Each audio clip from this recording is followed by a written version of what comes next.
Ahani Kuburezi Official TV. Ahani Kuburezi Official TV. Subscribe, maze ibiganiro bizubibo. Mw'isi irimo amakimbirane n'intambara zidashira, amagambo hashobora kuba intwaro ikomeye kurusha imbunda. Ese byagenda bite iyo umuyobozi ukomeye w'idini ahanganye n'umwe mu banyapolitike bafite ijambo rikomeye ku isi? Uyu munsi turareba inkuru yateje impaka ku isi yose hagati ya Papa Leon wa 14 na Donald Trump.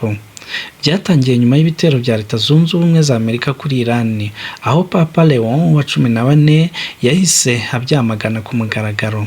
Ku ruhande rwa Trump ntiyabyishimiye na gato. Mu kiganiro gikomeye Trump yavuze amagambo akakaye cyane ko Papa hari umunyantege nke ku byaha kandi hakorera mu kwaha kw'abahezanguni. Aya magambo yahise akwirakwira ku isi yose, hatuma benshi bibaza ese hari intambara nshya iri gutangira, atari iy'amasasu ahubwo iy'amagambo.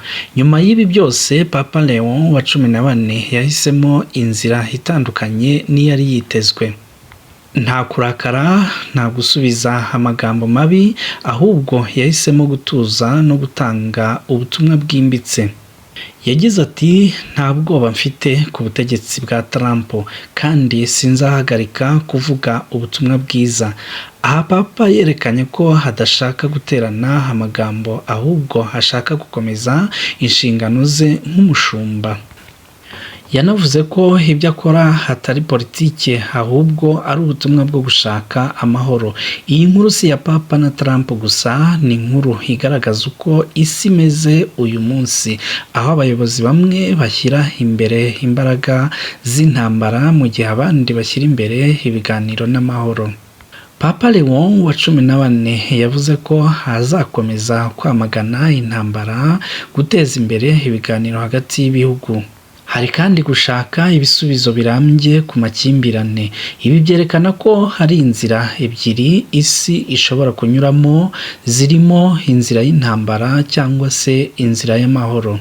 Mu gihe ibi byose byari bikomeje kuvugwa, Papa Leon wa 14 yari ariho yitegura urugendo rwe rwa mbere ku mugabane wa Afurika, aho biteganijwe ko hazasura ibihugu nka Algeria, Cameroon, Angola na Guinea Equatoriale.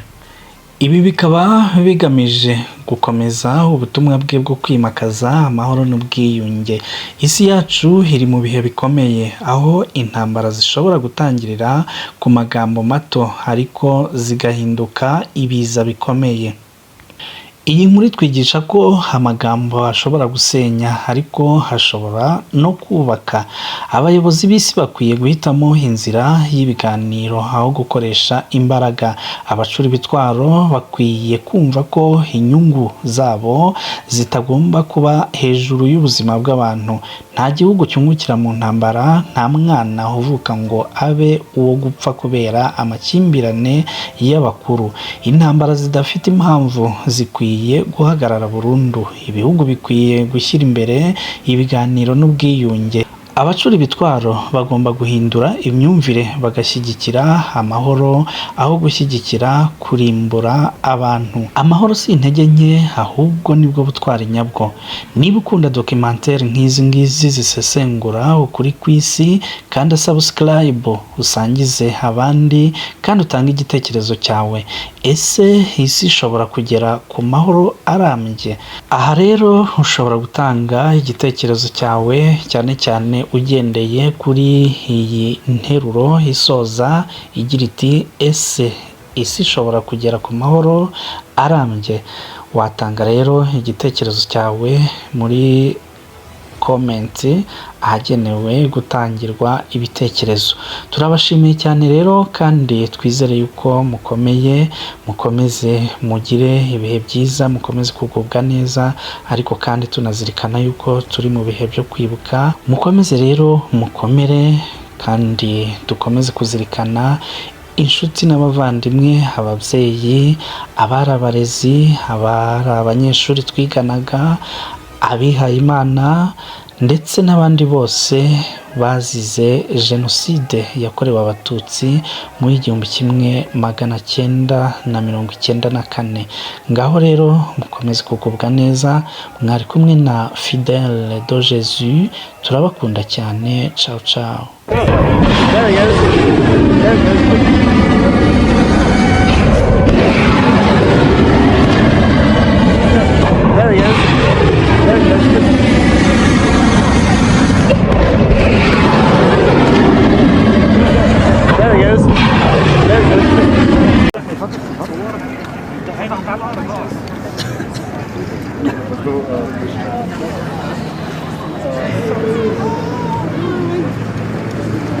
It was so professional. So okay. Manera? Because mothers want that their kids will not die. That's all. And that's what we are doing now. Demanding peace, demanding respect, demanding rights, demanding freedom, demanding dignity. That's what our children deserve, and that's what we need. We wish that on this day, peace prevails and that we can protect our children just like Our Lady Mary protected them.